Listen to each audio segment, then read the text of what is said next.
Searching education के YouTube channel में आप सभी का स्वागत है। आज की क्लास में देखेंगे मैथ के कुछ महत्वपूर्ण प्रश्न जो कि आने वाले railway examination point of view से काफ़ी महत्वपूर्ण है। पहला प्रश्न है, ए किसी काम को 10 दिन में कर सकता है और बी उसी काम को 15 दिन में कर सकता है। अगर वह दोनों मिलकर काम करें तो उन्हें काम पूरा करने में कितना समय लगेगा। बहुत ही आसान सा प्रश्न है, आइए देखते हैं इसे किस तरीके से सॉल्व करते हैं।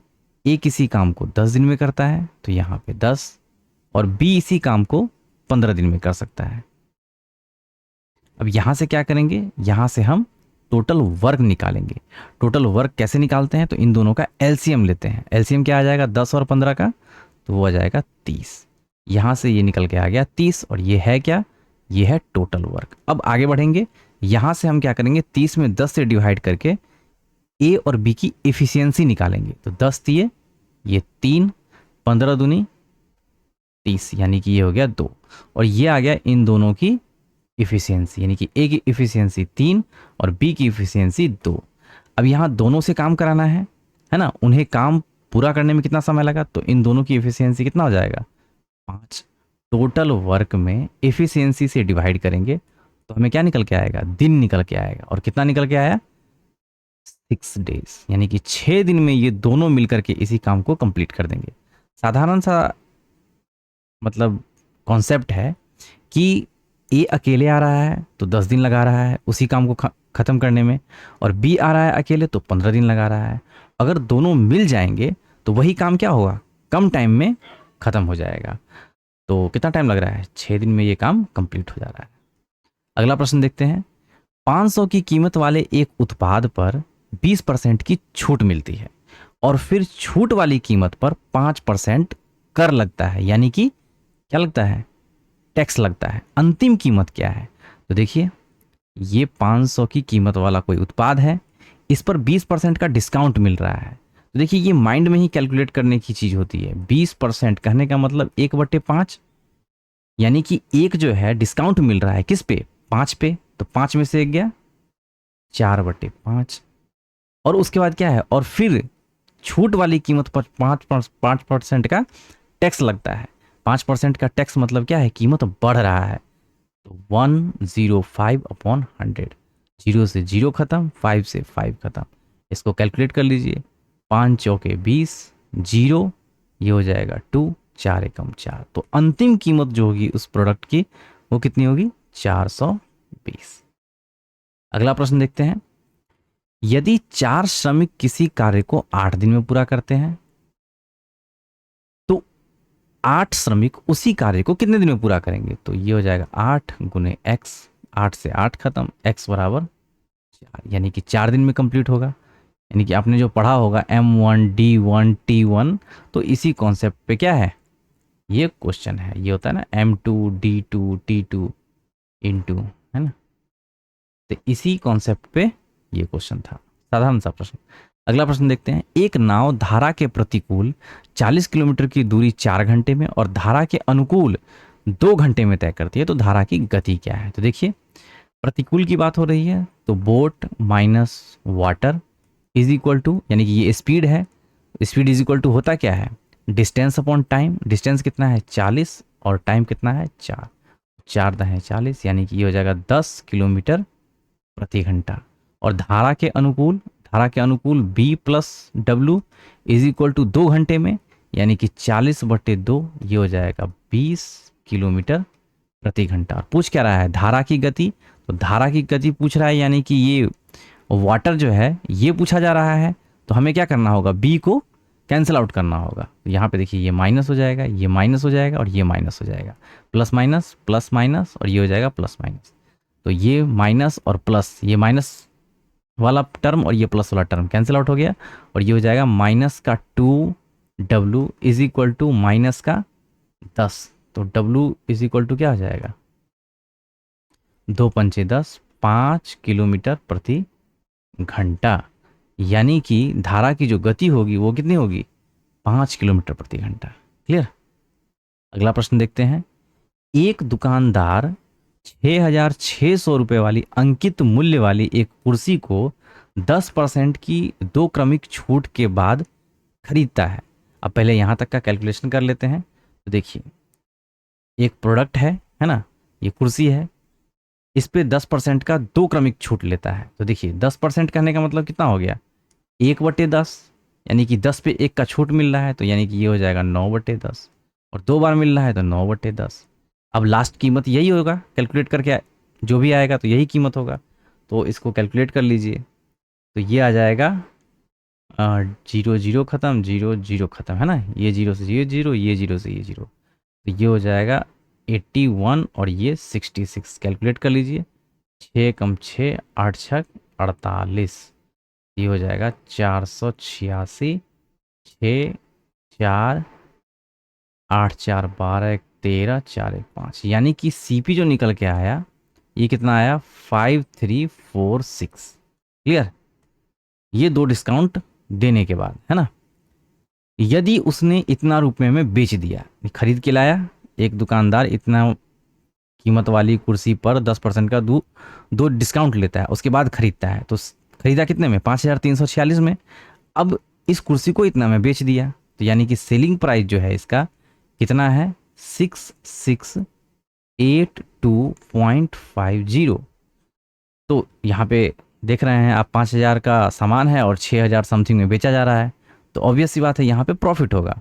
तो पूछा जा रहा है तो उसका लाभ परसेंटेज क्या होगा, तो प्रॉफिट परसेंटेज निकालने के लिए क्या करते हैं, प्रॉफिट अपॉन सीपी इंटू 100, यही करते हैं ना। तो यहाँ से क्या करना है, आपको पहले प्रॉफिट निकाल लेना है।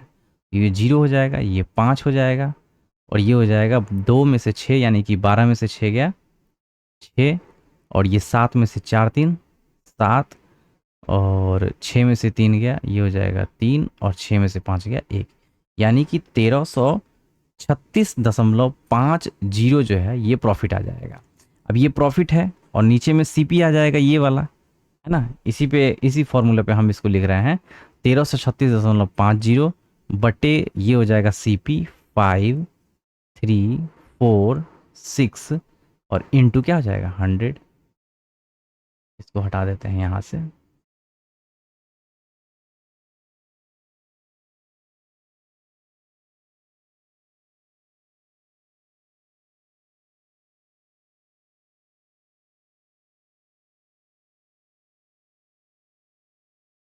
देखिए, तो ये हो गया प्रॉफिट अपॉन सीपी इंटू 100।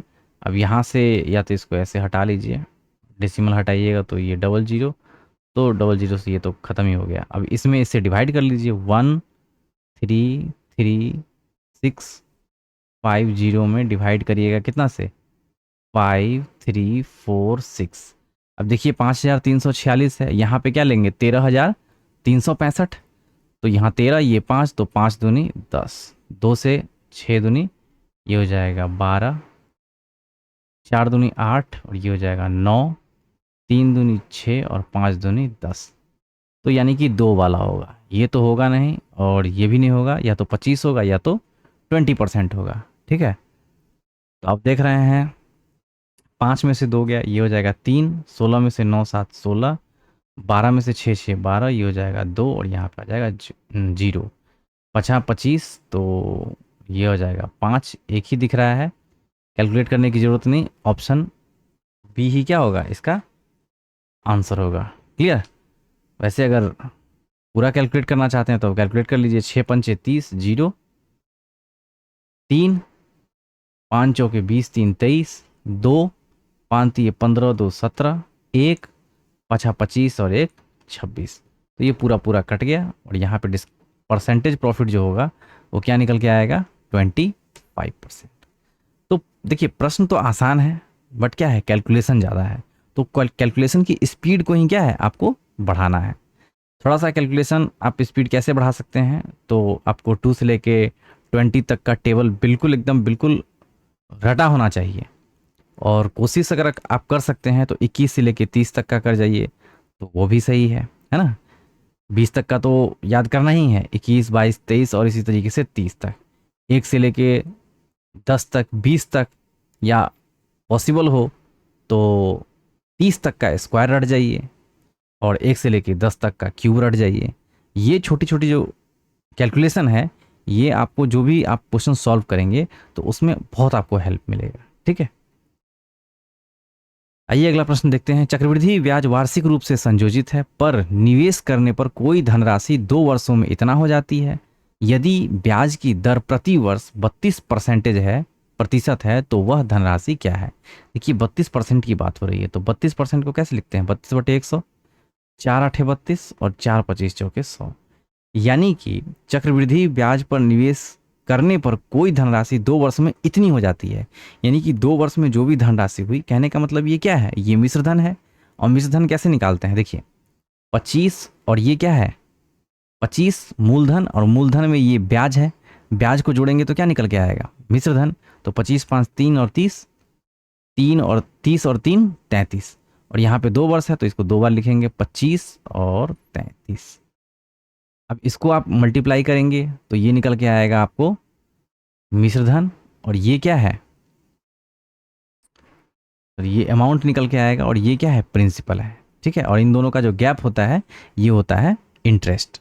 ठीक है, तो ये 25 से ये हो जाएगा 625, 3×3=9, 3×3=9, 3×3=9, 9×2=18, 1, 3×3=9, 10, यानी कि 1089 ये हो गया मिश्र धन, और यही इसके बराबर में दे रखा है 15681.6।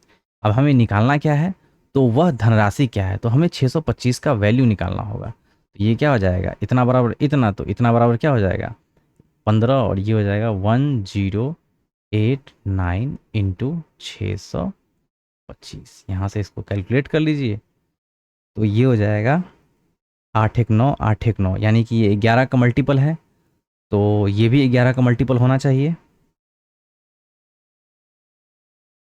11×9=99, और 8×1=9, 11×9=99, यानी कि 11 से ये कट गया, ये भी आई होप कि 11 से कट जाना चाहिए। 11×1=11, और 11×4=15, 11 थी ये 33, 33 7×6 13, 11,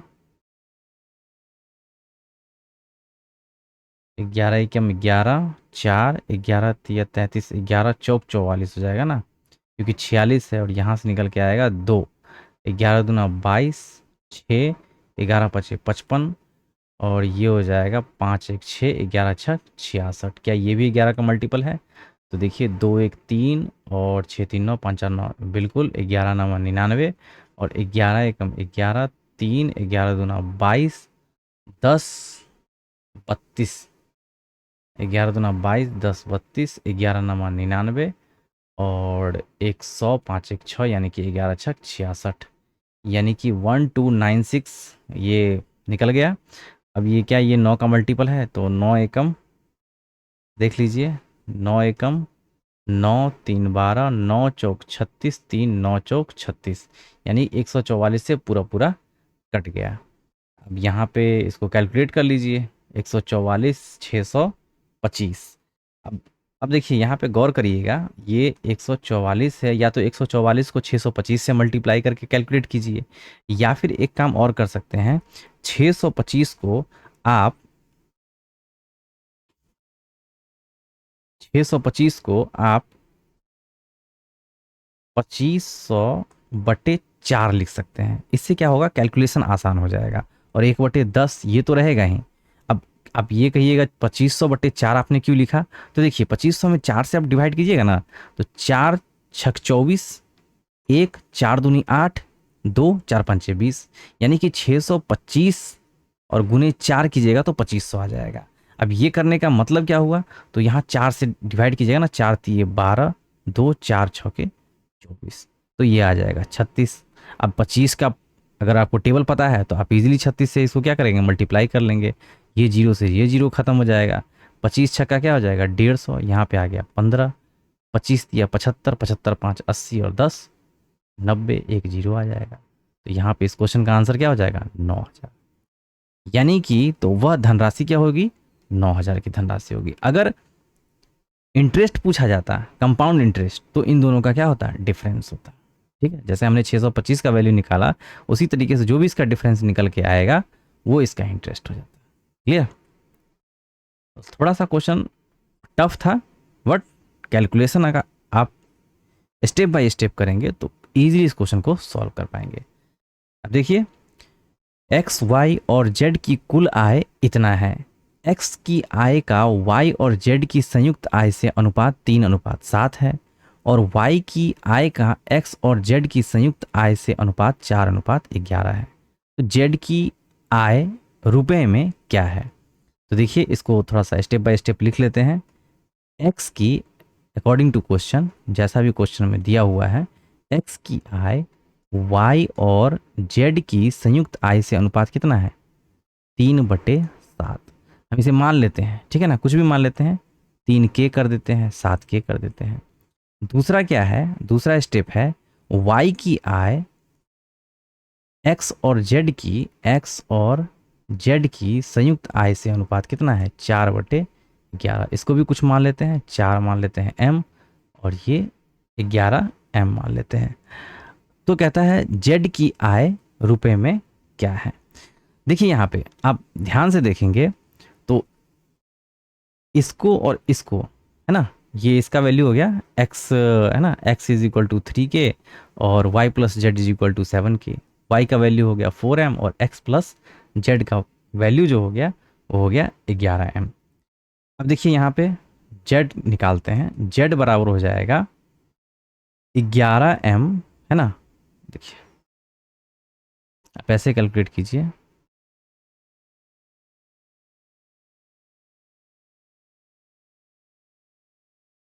यहाँ से आप z निकालिएगा, यहाँ से आप z निकालिएगा तो ये हो जाएगा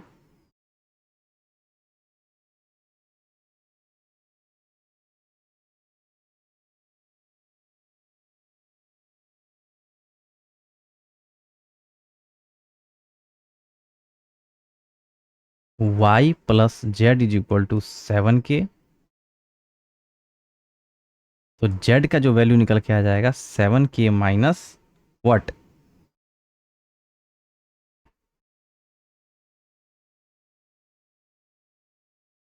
एक सेकेंड,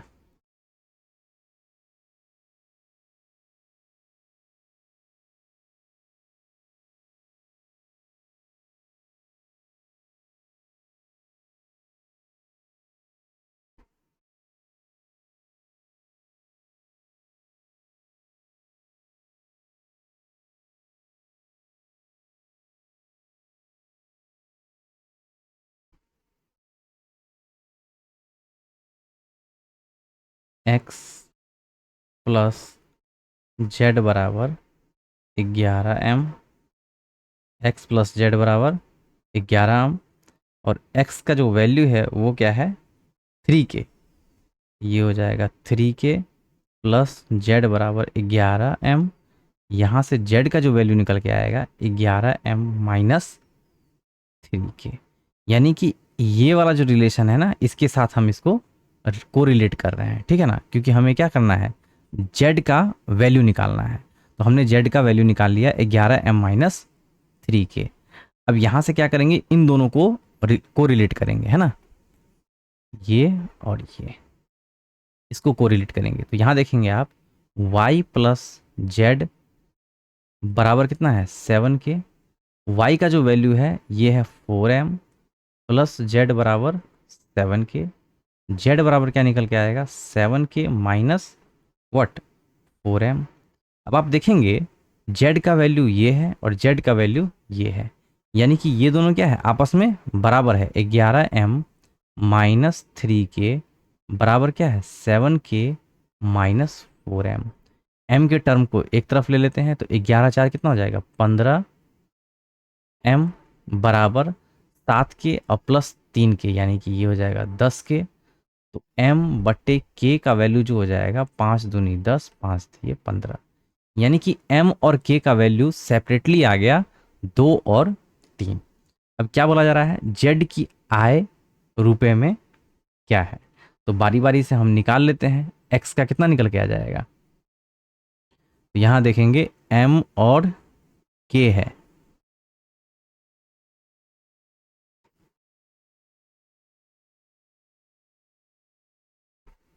तो किसी एक में वैल्यू रख दीजिए। x बराबर क्या हो जाएगा? x बराबर 3K है ना, तो 3 इंटू के का वैल्यू कितना है 3, तो x का वैल्यू निकल के आ गया 9। y का वैल्यू देखिए, y का वैल्यू क्या है 4m, 4 इंटू एम, तो ये हो जाएगा 4 दूनी 8।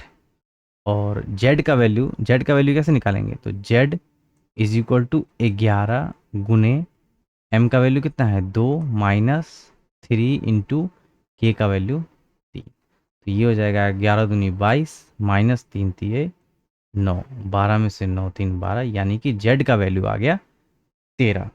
अब देखिए x का आ गया 9, y का आ गया 8 और z का आ गया 13। क्या करना है, z का हमें वैल्यू चाहिए है ना। x और y z की कुल आय जो है 75,000 है, तो पूछा जा रहा है z की आय कितनी है। तो z की आय कितनी हो जाएगी, तो आप देखेंगे z का जो निकल के आया है ये 13 निकल के आया है। टोटल कितना हो गया 13, 13 और 13 7 20 और 2 22 और 8 30 और गुना कितना हो जाएगा 75,000।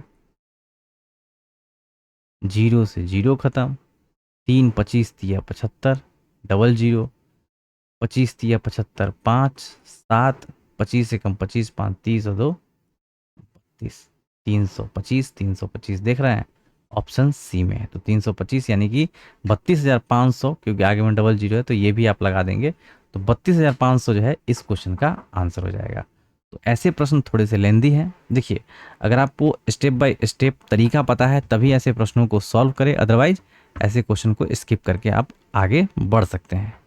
क्लियर, क्योंकि यहाँ पे देख रहे हैं आप x का वैल्यू ले रहे हैं, y प्लस जेड का वैल्यू ले रहे हैं इस तरीके से, और दोनों को कोरिलेट कर रहे हैं, तब जाकर के आपको एक एक करके वैल्यू निकल के आ रहा है। अगला प्रश्न देखते हैं, एक निश्चित धनराशि r% वार्षिक चक्रवृद्धि ब्याज पर 2 और 3 वर्ष बाद क्रमशः इतना और इतना हो जाता है, तो r का मान ज्ञात करना है। तो देखिए साधारण सा प्रश्न है, इसको एकदम बिल्कुल बेसिक फॉर्मूले से आप इसको कैलकुलेट कर सकते हैं। तो देखिए 2 वर्ष और 3 वर्ष की बात हो रही है, तो देखिए 3 वर्ष पे कितना हो रहा है 1584 is equal to P 1 plus R by 100 to the power 3, और अपॉन में 2 वर्ष का 1440 is equal to P into 1 plus R by 100 to the power 2। अब देखिए यहाँ पे सेम दिया हुआ है ना, तो यहाँ से ये जो है ये पूरा का पूरा ये खत्म हो जाएगा, ऊपर में 3 और नीचे में 2 है, तो 2 ऊपर का खत्म हो जाएगा यानी कि 1 रह जाएगा। ठीक है, तो ये आ जाएगा 1584 upon 1440 is equal to P into 1 plus R by 100। P तो कैंसिल आउट हो जाएगा, ठीक है ना, तो यहाँ से पी, क्योंकि हमें आर ही निकालना है। अब यहाँ से इसको कैलकुलेट कर लीजिए, तो 1584 upon 1440 minus 1 is equal to R upon 100। यहाँ से इसको कैलकुलेट करेंगे तो ये आ जाएगा 1584 minus 1440 upon what 1440 is equal to R upon 100। तो इसमें से घटा लीजिए, ये हो जाएगा 4, ये हो जाएगा 4, और 15 में से 14 गया तो 1/1440 is equal to R upon 100। Zero से जीरो खत्म, 144 से 144 खत्म, तो आर बराबर क्या आ जाएगा 10%। तो बिल्कुल साधारण सा प्रश्न था, साधारण सा बेसिक फॉर्मूला पे ही इस क्वेश्चन को सॉल्व कर लिया गया। ठीक है, अगला प्रश्न देखते हैं। देखिए 300 मीटर लंबी ट्रेन ए एक खंभे को 12 सेकंड में पार करती है और 60 किलोमीटर प्रति घंटा की चाल से समान दिशा में चल रही दूसरी ट्रेन बी को 78 सेकंड में पूरी तरह से पार करती है। ट्रेन बी की लंबाई मीटर में क्या है। तो देखिए एक एक करके सबका स्पीड निकालते हैं। तो पहले जो ए ट्रेन है ना, इसकी स्पीड निकाल लेते हैं। तो यहां से लिखेंगे speed of what train A is equal to चाल बराबर क्या होता है दूरी बटे समय। दूरी कितना है 300 और बटे समय कितना लग रहा है 12 सेकंड। तो यहां से निकालेंगे 12 दूना 24 और 12 पंचे 60, यानी कि 25 मीटर प्रति सेकंड लग रहा है ट्रेन ए की जो है ये स्पीड हो गई। ठीक है, अब ट्रेन बी की जो स्पीड है वो निकालेंगे। ट्रेन बी की स्पीड कैसे निकालेंगे, तो देखिए यहाँ पे 60 किलोमीटर प्रति घंटा की चाल से दूसरी जो भी ट्रेन है बी वो 78 सेकंड में पूरी तरह से पार करती है। तो यहाँ पे इसका स्पीड दिया हुआ है, बट ये किलोमीटर प्रति घंटा में दिया हुआ है। हम क्या करेंगे इसे मीटर पर सेकंड में कन्वर्ट करेंगे। तो मीटर पर सेकंड में कन्वर्ट करने के लिए 5/18 से इसे गुना कर देंगे। अब यहाँ पर मैं 6 त्रिक 18 और 6 दाएं की 60, 10 पचे 50/3, ये हो जाएगा 16.6, 16 तिया 48, और ये हो जाएगा 20, 3 छक 18 और 3 छक 18, इसी तरीके से कंटिन्यू होगा। तो 16 पॉइंट, है ना, देखिए 3 16 तिया 48, 20, 3 छक 18, 20, 3 छक 18, यानी कि 16.67। यहाँ पे आप इसको क्लोज कर सकते हैं। तो मीटर पर सेकेंड 16.66 होगा, यहाँ पे 67 हम लिख लेते हैं इसे, ठीक है। अब यहाँ से क्या निकालेंगे, रिलेटिव स्पीड निकालेंगे। और रिलेटिव स्पीड कैसे निकालते हैं, तो देखिए दोनों सेम डायरेक्शन में जा रही है, तो सेम डायरेक्शन में क्या होता है, एक दूसरे से घट जाता है। अगर अपोजिट डायरेक्शन होता तो दोनों जुड़ जाता।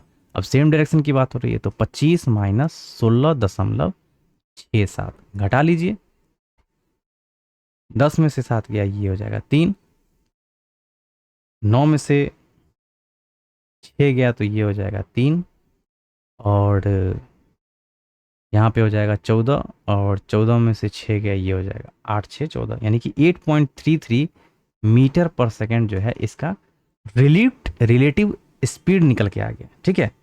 अब ए जो है ना, अब यहाँ पे क्या लिखा हुआ है, समान दिशा में चल रही है दूसरी ट्रेन बी को, कौन सी ट्रेन, ए जो है दूसरी ट्रेन बी को 78 सेकेंड में पूरी तरह से पार करती है। तो ट्रेन बी की लंबाई मीटर में क्या है, यहाँ पे लिख लीजिए, ए बी को 78 सेकेंड में क्रॉस करती है ना।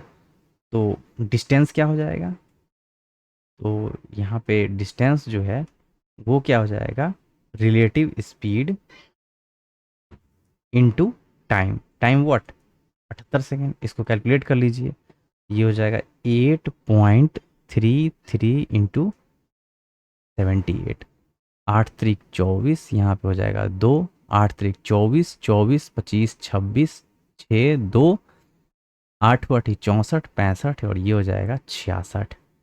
आगे भी कैलकुलेट कर लीजिए, 7 तिये 21, 1 2, 7 तिये 21, 22 23 3, ये हो जाएगा 2, 8 7 56 57 58, ये जोड़िएगा तो 4 6 1 7 6 3 9, 8 6 14, 5 1 6, यहाँ 2 डिजिट से पहले क्या आ जाएगा, दशमलव आ जाएगा, यानी कि 649.74 आ गया। अगर इसे मतलब पूरा पूरी लिखेंगे तो आपको जो टोटल डिस्टेंस निकल के आएगा वो कितना निकल के आएगा, 650। 649.74 कहने का मतलब क्या हो गया, हम राउंड फिगर में लिखेंगे तो 650। तो ट्रेन बी की लंबाई क्या है, ट्रेन ए की लंबाई कितनी थी 300, तो ट्रेन बी की लंबाई, ट्रेन ए टोटल में से ट्रेन ए की लंबाई को घटा दीजिए, 0 5 6 में से 3 गया 3, तो यानी कि ट्रेन बी की जो लंबाई होगी वो निकल के आ जाएगी 350 मीटर। क्लियर। पहले क्या करना है, दोनों का स्पीड निकालना है, उसके बाद रिलेटिव स्पीड निकालना है, और जिस टाइम से ये क्रॉस कर रहा है एक दूसरे को, तो वहाँ से हम क्या करेंगे, टोटल डिस्टेंस निकाल लेंगे। टोटल डिस्टेंस यानी कि लेंथ जो निकलेगी वो किसकी निकलेगी, दोनों ट्रेन की निकलेगी, और एक ट्रेन का दिया हुआ है उसको घटा लेंगे टोटल में से, तो निकल के आ जाएगा दूसरी ट्रेन। क्लियर। अगला प्रश्न देखते हैं, एक निश्चित राशि पर 2.1/2 वर्ष के लिए 12% प्रति वर्ष की दर से साधारण ब्याज समान राशि पर 4.5 वर्ष के लिए 8% प्रति वर्ष की दर से साधारण ब्याज से 60 रुपये कम है, तो राशि क्या होगी। देखिए साधारण सा प्रश्न है, तो ये x है ना, इस पे क्या है, 4 2 दूनी 4 1 5/2 गुने 12% के हिसाब से जो भी साधारण ब्याज है, अगला जो भी अमाउंट है उस पर क्या है, 4 दूनी 8 1 9/2 वर्ष के लिए 8% के ब्याज से क्या है, साधारण ब्याज से 600 रुपये कम। जैसे बोला गया वैसे ही हमने लिख लिया। अब यहाँ पे 600, अब जो भी कॉमन आ रहा है उसे हम कॉमन कर लेंगे, x/200, 100 दूनी 200, तो ये 200 कॉमन आ गया, 9 8 ये हो गया 72 माइनस 12 पंचे 60, तो यहाँ से ये निकल के आ जाएगा 600 गुने 200/60, 10 70, 2 72, यानी कि हो जाएगा 12 बराबर x, 12 पंचे 60, ये हो जाएगा 5 दूनी 10। देख लीजिए 10,000 कौन सा है, ऑप्शन बी। 5 दूनी 10, 10 पे 3 जीरो, 10 पे 3 जीरो, ऑप्शन बी इस क्वेश्चन का आंसर हो जाएगा। अगला प्रश्न देखते हैं। अनुषा 28,000 के साथ एक व्यवसाय शुरू करती है और 4 महीने बाद मीनल उसकी भागीदारी के रूप में अनुषा के साथ जुड़ती है। तो 1 वर्ष बाद लाभ इतना इतना के अनुपात में विभाजित किया तो मीनल की पूंजी, मतलब मीनल कितना पूंजी इन्वेस्ट करता है। तो देखिए ये है अनुषा 28,000, तो 1 वर्ष का है तो ये पूरा पूरा रहा होगा, ठीक है। मीनल जो है उसका अमाउंट नहीं पता है, लेकिन 4 वर्ष के बाद, 4 महीने के बाद जुड़ता है। तो 4 महीने हटा दीजिएगा 1 साल में से, तो कितना महीने के लिए वो जुड़ा होगा, ऑब्वियस सी बात है। 12 में से 4 घटाइएगा तो 8, तो ये 8 महीने के लिए जुड़ा होगा।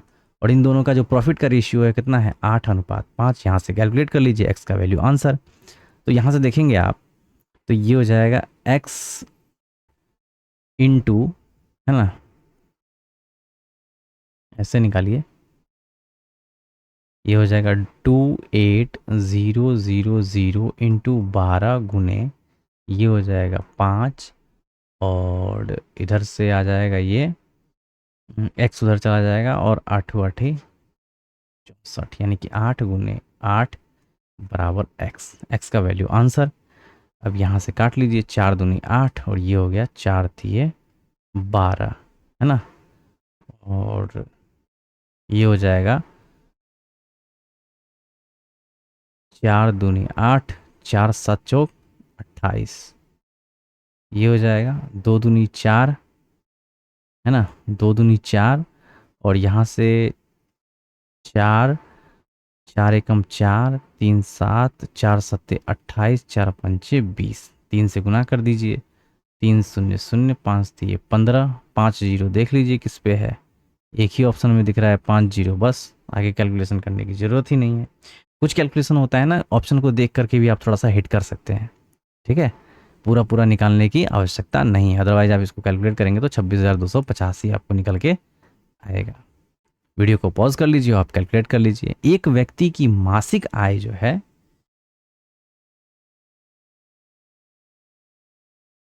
एक व्यक्ति की मासिक आय 4,000 है। वह अपनी आय का 40% किराए पर, 25% किराने पर और 15% परिवहन पर खर्च करता है।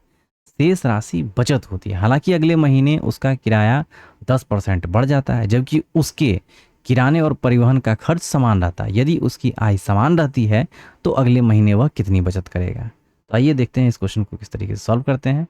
ये रहा 4,000 उसकी मासिक आय, अपनी आय का 40% किराए पर खर्च करता है। तो देखिए किराए पर कितना खर्च करता है, किराए पर खर्च करता है 40%, जीरो से जीरो खत्म, जीरो से जीरो खत्म, 4 चौके 1600 करता है वो किराए पर, है ना, किराए पर करता है, और 25% किराने पर। 4,000 का 25% खत्म, 25 चौके 100, यानी कि 10,000 किराना, है ना, किराना पे खर्च करता है, और 15% परिवहन पर, 15% परिवहन पर। तो 15 चौका 60,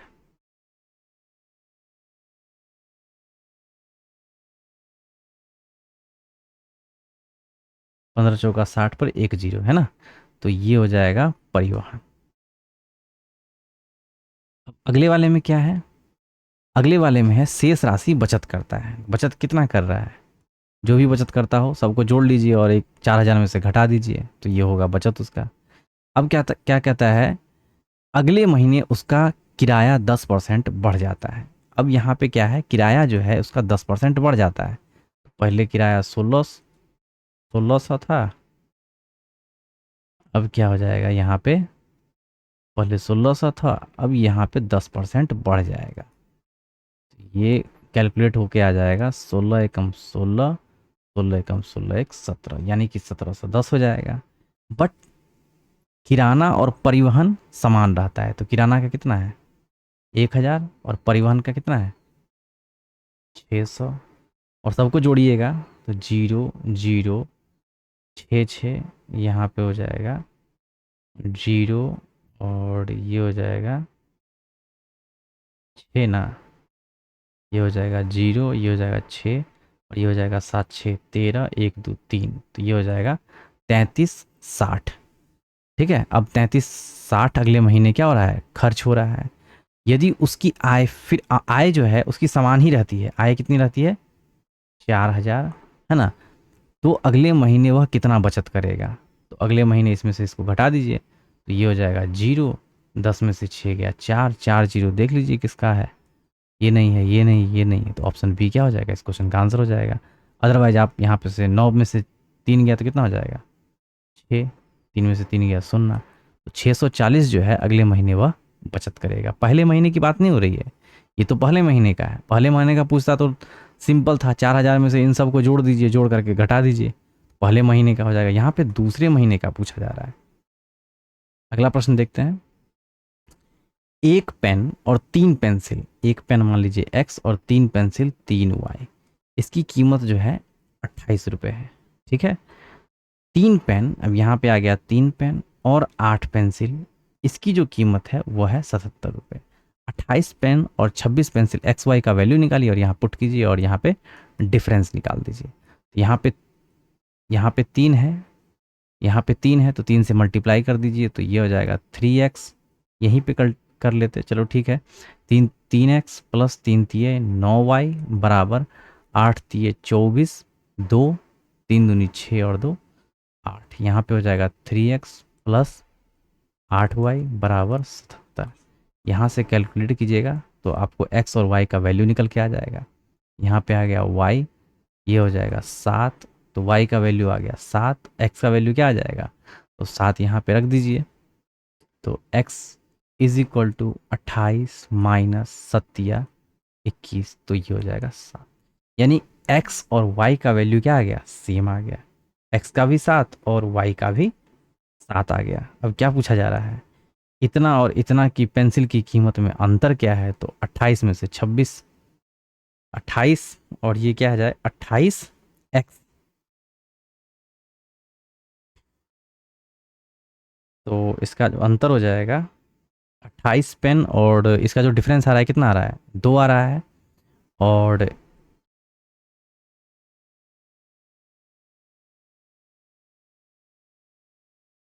एक का जो वैल्यू दिया हुआ है यहाँ पे कितना दिया हुआ है, यहाँ पे x और y का वैल्यू कितना दिया हुआ है 7 दिया हुआ है, तो बोला जा रहा है 7 या 28 पेन, है ना, इसे लिख लीजिए 28 पेन, तो 28 x माइनस 26 y, इन दोनों का वैल्यू निकालना है। तो देखिए यहाँ पे 28 में से 26 आप घटाइएगा, यहाँ पे x का वैल्यू क्या है, x का वैल्यू 7 निकला है और y का वैल्यू भी क्या निकला है 7 निकला है, यानी कि x बराबर y।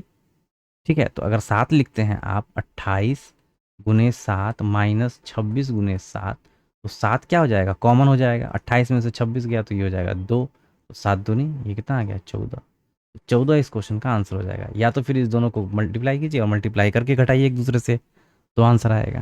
ठीक है, अगला प्रश्न देखते हैं, 3 व्यक्ति 14 दिनों में 168 शॉल बुनते हैं, 8 व्यक्ति 5 दिन में कितने शॉल बुनेंगे। तो M1 D1 पे क्वेश्चन है, तो 3 व्यक्ति हैं 14 दिन में इतना शॉल बुनते हैं, तो उसको हम क्या करते हैं, होल्ड करेंगे।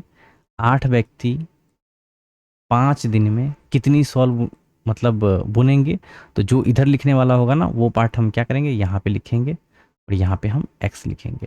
x का वैल्यू क्या हो जाएगा, हमारा आंसर हो जाएगा 8 गुने 5 गुने 168 बटे 3 गुने 14। अब आप कहेंगे 168 आपने यहाँ क्यों नहीं लिखा, तो जो भी काम होता है ना, काम को क्या करते हैं हम इंटरचेंज कर लेते हैं। ठीक है, आपका डे, मेन और टाइम जो भी है, या आवर, आवर टाइम को किस में मतलब टाइम का जो यूनिट है वो क्या है, आवर है, यानी कि घंटा।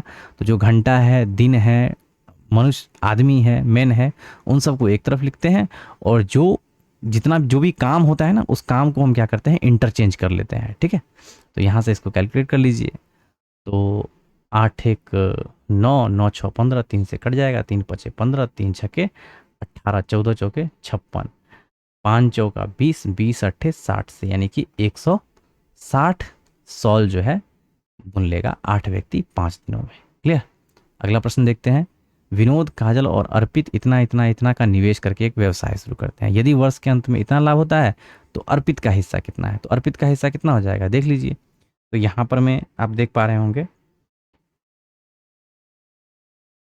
अर्पित जो है 0 0 0, तीनों में 0 0 है तो कैंसिल आउट हो जाएगा। ये हो जाएगा 189, सबको जोड़ लीजिए। 9 4 13, 13 और 7 20, 2 22, 2 2 2 3 2 5 5 8 5 13 का 3, 1 1 2 3 4, तो ये हो जाएगा 432। किसका हिस्सा पूछा जा रहा है? अर्पित का। तो हमने अर्पित का लिख दिया है और यहाँ पे टोटल कितना है? 1440 का लाभ है। तो इसको कैलकुलेट कर लीजिए। 432 है ना, तो 4 का ये मल्टीपल सीधा सीधा दिख रहा है। 4 एकम 4, 0, 4 आठे 32, 4 तिये 12, 4 छके 24, 360, और ये हो जाएगा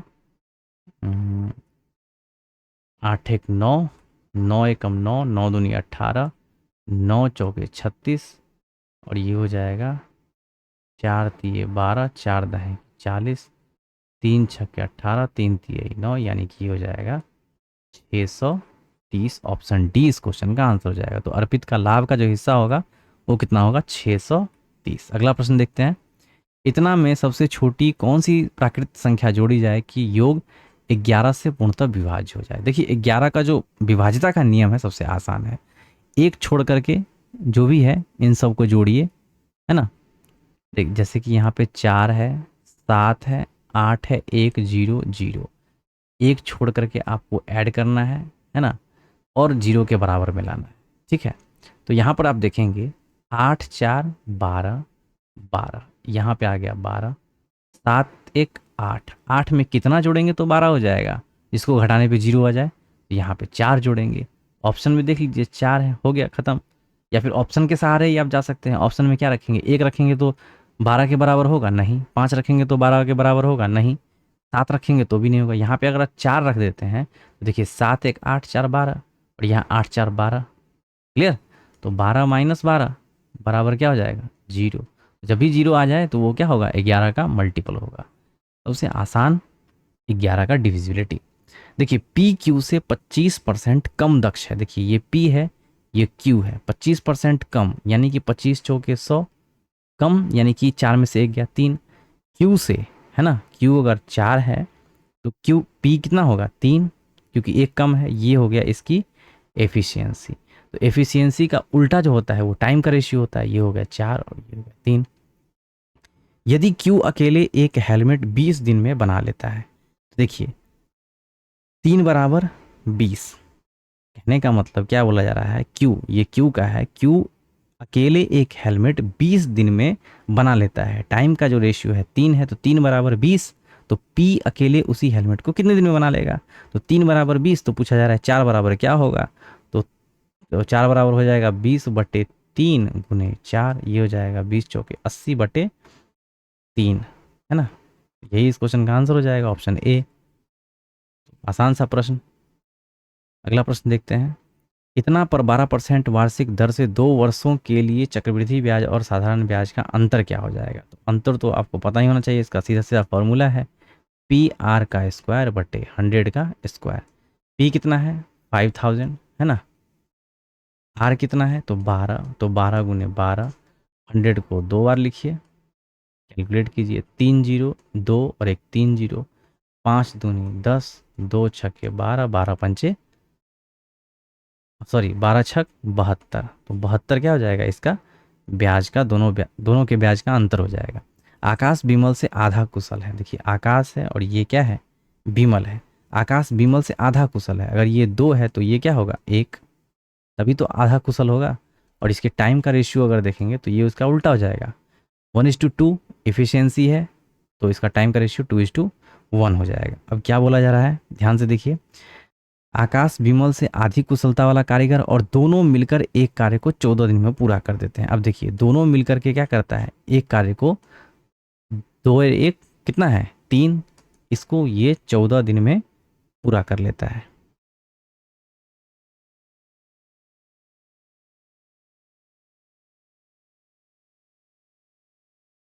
जस्ट वेट।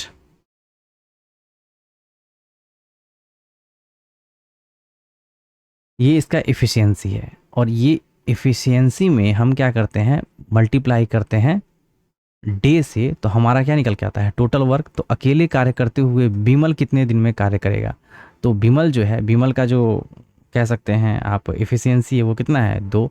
तो 2 से डिवाइड कीजिएगा तो यहाँ पे हमें टाइम निकल के आ जाएगा। तो 2 7 14 7 21, यानी कि बिमल जो है 21 दिन में इस कार्य को पूरा कर देगा। ठीक है, ये 2 और 1 एफिशिएंसी आ गया दोनों का, और दोनों की जो एफिशिएंसी है उसको अगर मल्टीप्लाई कर लेंगे कितने दिन में काम खत्म कर रहा है, तो यहाँ से टोटल क्या निकल के आ जाएगा, वर्क निकल के आ जाएगा। टोटल वर्क को कौन कर रहा है, सिर्फ विमल करने आ रहा है, और उसकी जो इफिशियंसी है, 2 की इफिशियंसी है, उससे डिवाइड करेंगे तो हमें क्या निकल के आ जाएगा, 21 दिन अकेले विमल का आ जाएगा। ठीक है, अगला प्रश्न देखते हैं। 5 पुरुष 6 दिन में प्रतिदिन 6 घंटे, same question, M1 D1 T1 का क्वेश्चन। तो देखिए 5 पुरुष 6 दिन में प्रतिदिन 6 घंटे काम करके 10 खिलौने, अब काम जो है ना उसको होल्ड करेंगे, उसको अगले वाले में लिखेंगे, है ना। 10 खिलौने तैयार करता है तो लिख देते हैं 10 खिलौने तैयार करता है। फिर 12 पुरुष, है ना, प्रतिदिन 8 घंटे काम करके 16, है ना, प्रतिदिन 8 घंटे का 16 खिलौने कितने दिन में यहाँ पे पूछा जा रहा है वो तैयार करेगा। तो यहाँ पे आ गया 5 6 6 गुने 16 10 गुने 12 गुने 8 एक्स का वैल्यू आंसर। तो 5 दूनी 10, 8 दूनी 16, 16 खत्म, तो ये हो जाएगा 4 4 तिये 12, और सॉरी 3 चौके 12, और 3 दूनी 6, 2 दूनी 4, और 2 तिये 6, यानी कि 3 दिन में जो है 16 खिलौने जो है कितने दिन में तैयार कर देगा। 12 पुरुष प्रतिदिन 8 घंटे कार्य करके 16 खिलौने कितने दिन में तैयार करेगा, 3 दिन में। अगला प्रश्न देखते हैं। एक कक्षा में 35 लड़कियां और 20 लड़के हैं। क्लियर, ये हो गया गर्ल और ये हो गया बॉय। 35 लड़कियां और 20 लड़के हैं। कक्षा का कुल औसत जो है, औसत वजन इतना किलोग्राम है। तो कुल औसत वजन टोटल को दोनों को जोड़ेंगे तो इनका जो एवरेज है ये कितना निकल के आ जाएगा। तो 35 20 ये हो जाएगा 55, और 55 को मल्टीप्लाई करेंगे 38 से, 8 5 40, 4 5 15 4 19, ये हो जाएगा 19,009 9 1 10 1 1 20 90, है ना। लड़कों का कुल औसत वजन जो है 52 किलोग्राम है, तो इसको 52 से मल्टीप्लाई कीजिए तो 2 दूनी 4 5 दूनी 10, यानी कि 1040। अब इसमें से इसको घटा तो लड़कियों का औसत वजन पूछा जा रहा है, तो टोटल में से, है ना, टोटल में से लड़की का ये माइनस कर दीजिए, तो ये हो जाएगा 20 20 90 माइनस 10 40, 0 5 0, ये हो जाएगा 1, और इसको डिवाइड कर लीजिए लड़की वाले से, है ना, 35, तो 35 दिया 105, ये हो जाएगा 30। तो लड़की का जो एवरेज मतलब वेट जो निकल के आएगा वो कितना निकल के आएगा, 30 किलोग्राम। क्लियर। 12 वर्ष पहले ए और बी की आयु का योग इतना था। 36 वर्ष पहले ए की आयु 12 वर्ष पहले बी की आयु के बराबर थी, तो ए की वर्तमान आयु। तो देखिए इस क्वेश्चन को सॉल्व करने का बेसिक मेथड और बहुत ही अच्छा कॉन्सेप्ट है। देखिए यहाँ पे क्या करेंगे, इस तरीके से फॉर्मेट को तैयार करेंगे। ठीक है, वर्तमान और ये भूतकाल और ये भविष्यकाल। अब देखिए 12 वर्ष पहले, यहाँ 12 वर्ष पहले की बात हो रही है, और 36 वर्ष पहले, यानी कि एक और पीछे लिख लेंगे। ठीक है ना, वो क्यों लिखेंगे वो आपको पता चल जाएगा।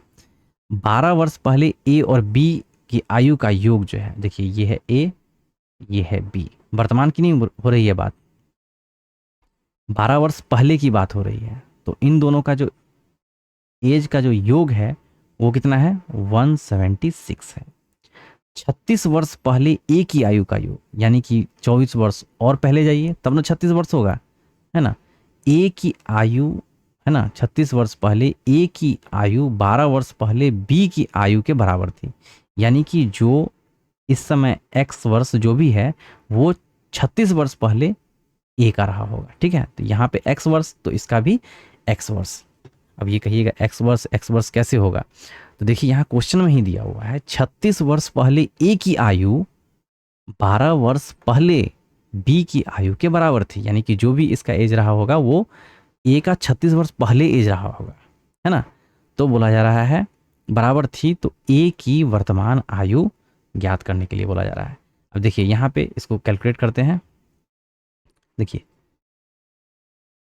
x -12, ये मान लीजिए इसका x है और इसका है y, ठीक है। तो ये हो जाएगा x में से 12 घटाइए और प्लस y में से 12 घटाइए, तो ये क्या हो जाएगा 176। यही हुआ ना, x में से 12 घटाइएगा तो एक आयु, और y में से इसको x नहीं लिख करके इसको आप m लिख लीजिए तो ज़्यादा अच्छा रहेगा, है ना, क्योंकि x हमने इसको मान लिया है तो इसको m लिख दीजिए। तो x में से 12 घटाइए, y में से 12 घटाइए, तो 12 वर्ष पहले का एज आ गया और दोनों का सम कितना है 176। तो x प्लस वाई बराबर, दोनों को जोड़ दीजिए, माइनस माइनस ये हो जाएगा इधर आकर के प्लस, 12 दूना 24, तो ये हो जाएगा 6 4 10, 7 दूना 10, 1 1 2, यानी कि x और y का वैल्यू जो आ गया समीकरण में ये आ जाएगा 200। अब यहाँ पे बोला जा रहा है x माइनस वाई, है ना।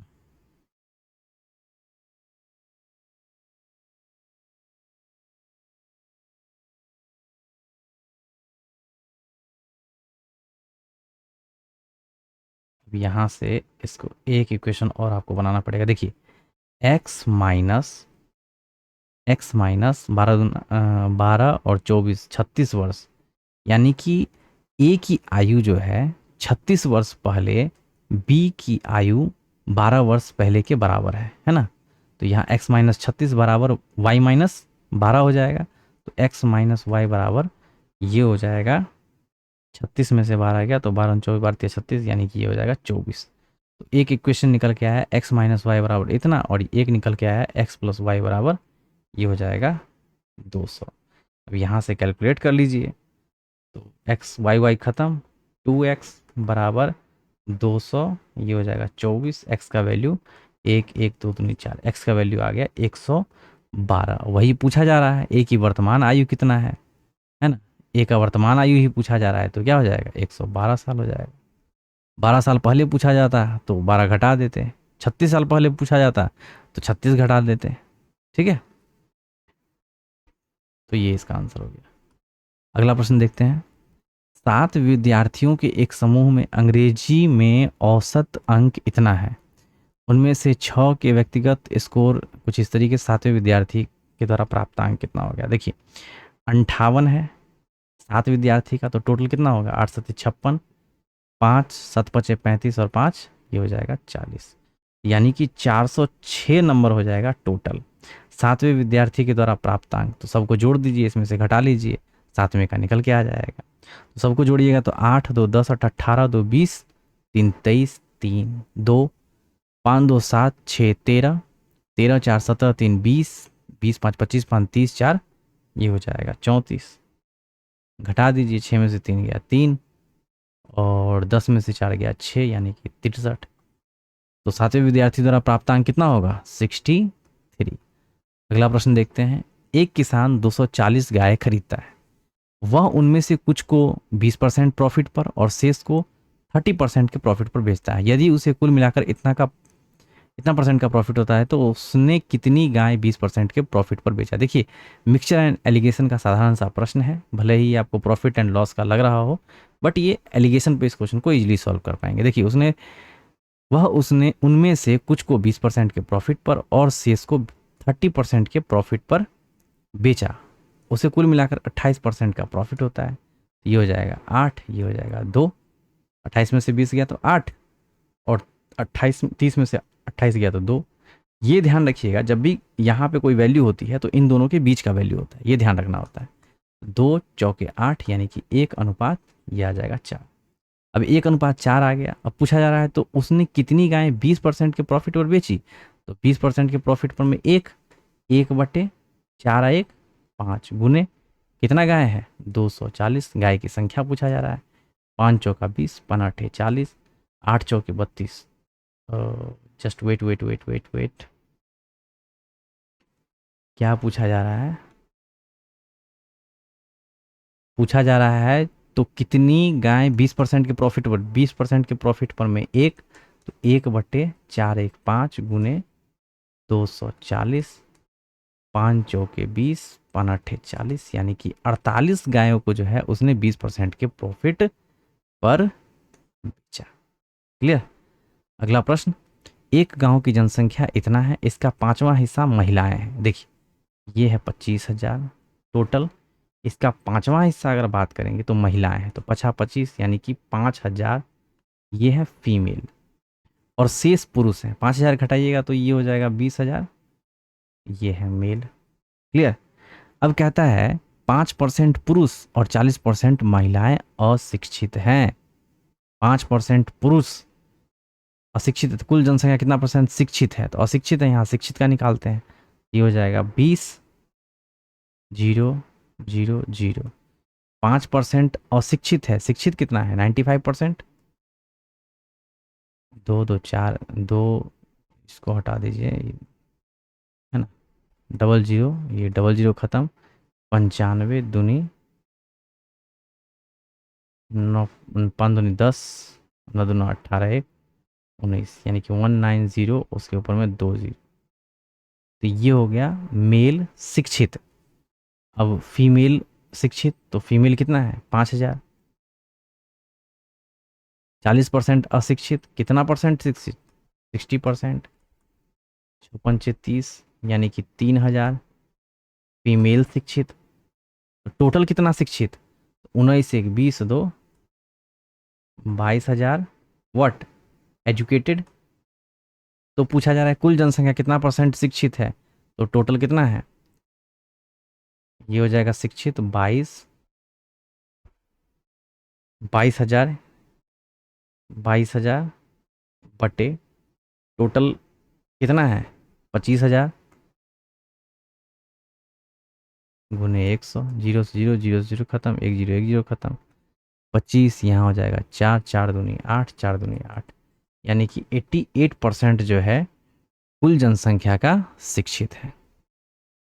अगला प्रश्न देखते हैं। तो ये कुछ महत्वपूर्ण 25 क्वेश्चन थे जो कि आने वाले एग्जामिनेशन के पॉइंट ऑफ व्यू से काफ़ी महत्वपूर्ण है। आपको ये सेशन कैसा लगा? आप कमेंट सेक्शन में ज़रूर अपनी प्रतिक्रिया दें। रेगुलर वीडियो को प्राप्त करने के लिए चैनल को ज़्यादा से ज़्यादा सब्सक्राइब करें, और अपने दोस्तों के साथ भी इस वीडियो को शेयर करें। मिलते हैं नेक्स्ट वीडियो में, तब तक के लिए धन्यवाद।